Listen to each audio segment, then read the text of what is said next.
Welcome back, everyone. Did you know that heart disease remains the leading cause of death in America?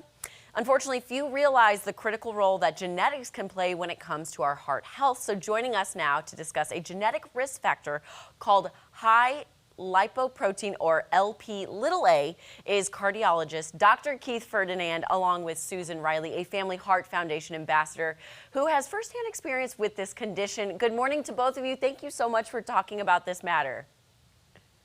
Good morning. Morning. All right, Thanks for Susan. having us. Yes, of course. Susan, Yes. let me start with you. So how has high Lpa impacted your family? Yeah. High lipoprotein A has impacted my family in many ways. As a spouse, my husband had his first cardiac events when he was in his early 40s. We didn't understand it. We didn't understand why it was happening, but it was very aggressive and we wanted it to stop. And then as a mom, I lost my 23-year-old daughter to a heart attack, and dealing with the fact that I couldn't help her because I didn't know was a lot to deal with. And then as a patient, after Catherine passed, I found out that I also have high Lp(a). And there's a lot of emotions that come with that too, and learning how to navigate through the health system and how to keep myself healthy. So I'm dealing with high lipoprotein A in every day in every way. Susan, thank you so much for sharing that, and I'm so sorry for your loss. Thank you. Dr. Ferdinand, why is high Lpa so dangerous, and who should be screened for this?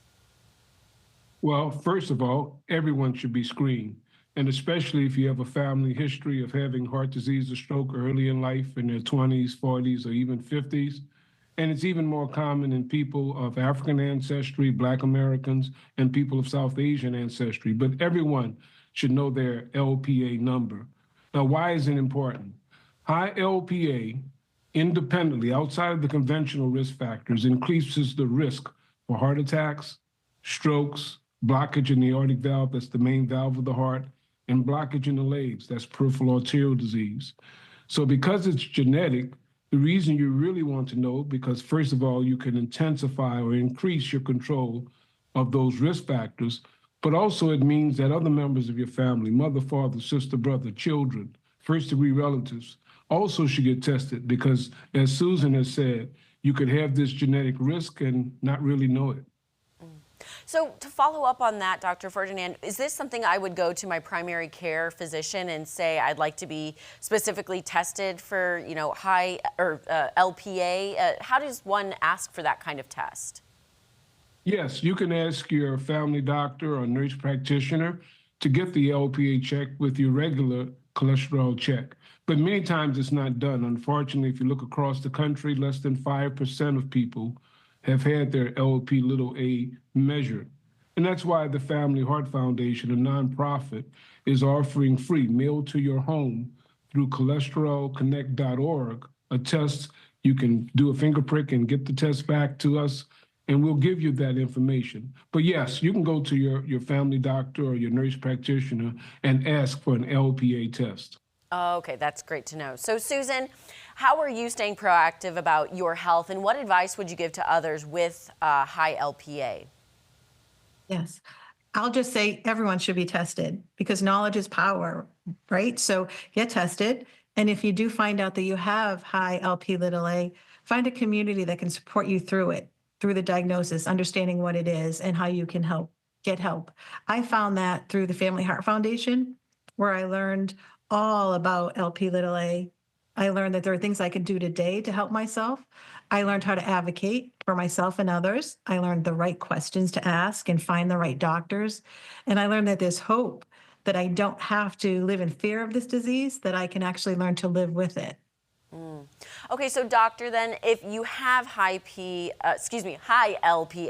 what can you do to reduce your risk of heart disease and stroke?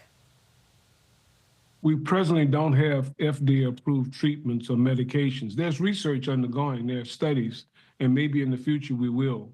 But what the high Lpa will tell you right now is that you have an increased risk for heart disease and strokes, the #1 cause of death, whether you be man or woman. If you have high Lpa, then you intensify the things that we know works.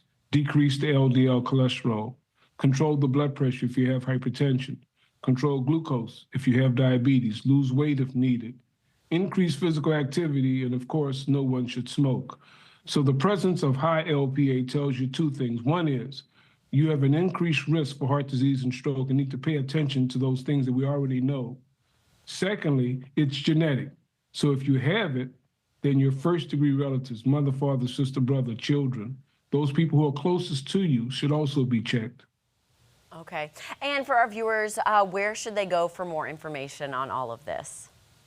The Family Heart Foundation is a nonprofit. It's a wonderful source of information and offers the test free at cholesterolconnect.org. You also can get information about high LPA. Awesome. Dr. Ferdinand and Susan, thank you so much for your time today. Thank you for having us.